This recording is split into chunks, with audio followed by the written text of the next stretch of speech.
The silence in Barcelona has been broken, and the sounds coming from the pit lane are sending shockwaves across the global F1 community.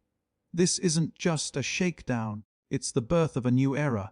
Today, on this final stretch of the February 2026 pre-season tests, the Newey effect has finally hit the track. Mercedes has proved why they might be the undisputed kings of the new power unit era, and we've got our first look I've been waiting at a for this Ferrari moment. team that Time is to both push to the limit. blistering fast and deeply divided.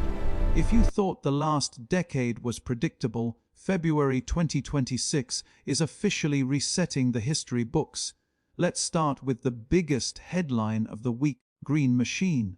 After missing the first 3 days of testing due to what were rumored to be design refinements and a 4-month delay in wind tunnel testing, Adrian Newey's first true Aston Martin masterpiece, the AMR26, finally broke cover, and it is Newey in every sense of the word. While rivals like Cadillac and Audi are playing it safe with conservative, bulky cooling packages to protect their new engines, Newey has gone for the jugular. Look at the sidepod inlets, they are microscopic. Newey is betting everything on a high-risk, high-reward cooling philosophy. If that Honda engine can stay cool under the Spanish sun, the aerodynamic advantage of that tight, Coke bottle rear end is going to be untouchable. We're seeing a radical double pushrod suspension that looks more like a fighter jet than a race car. Paddock insiders are already calling it the silver bullet, but the drama hit early when the car arrived late via a 50-year-old Antonov plane just to make the final sessions. Was it a fatal engine The setup flaw looks or good. Let's just check a the torque sensor data. glitch? Okay, The heading to tension Bay at 3 Aston now. Martin is palpable as Fernando Alonso describes the car as always teaching us something new. The technical war in Barcelona hasn't just been about looks, it's about raw survival in the new 50-50 power split era. Mercedes arrived in Catalonia having already clocked 200 kilometers of private testing, and it showed.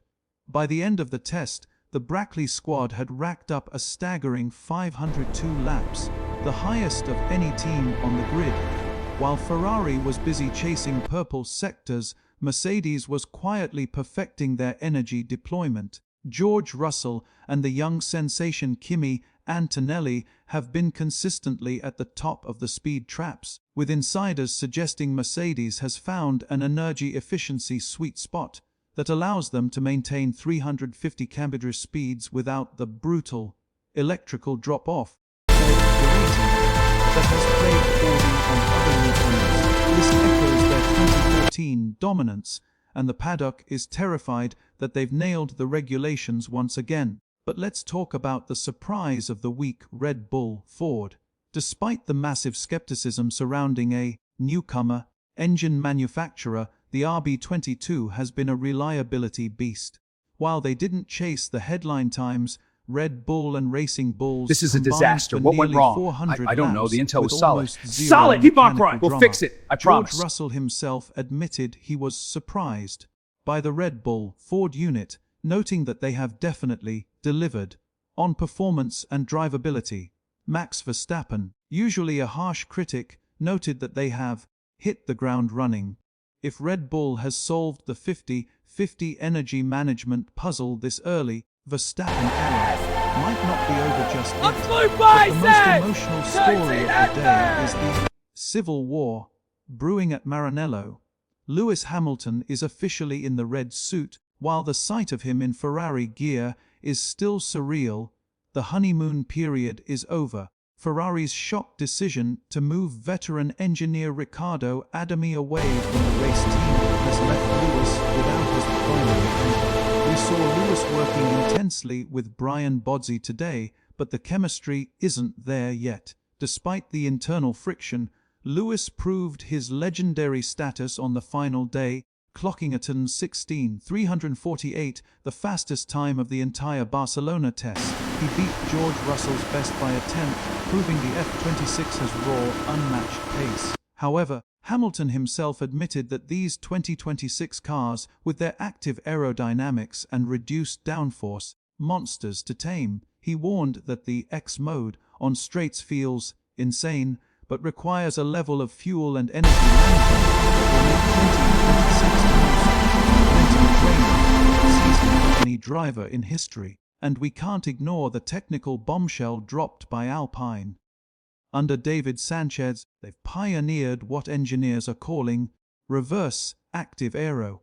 While everyone else is lifting their wing flaps to reduce drag, Alpine is lowering the trailing edge of their wings to achieve a cleaner stall. It's a genius piece of lateral thinking that has caught the FIA off guard. This is exactly what 2026 is about, finding the 1 millimeter of space in the rulebook that everyone else missed. Sanchez's smaller, narrower, lighter philosophy has resulted in a car that is 30 kg lighter than its predecessors, a feat that most teams have struggled to achieve. As we look toward the official pre-season test in Bahrain on February 11, the hierarchy is beginning to emerge. Williams Great to finally make this happen. Likewise, this is a big step forward, indeed. Entirely, though James Vowles remains confident they will be ready for the desert heat. Meanwhile, Norris has taken the safety 1 on his McLaren, signaling his intent to defend his world title against a surging Ferrari and a revitalized Mercedes. The 2026 grid is finally taking shape, and the gap between the geniuses and the rest is widening. Is Mercedes about to start a new 8-year reign, or can Newey's aero wizardry put Alonso back on top? The world is watching, and Bahrain is just days away.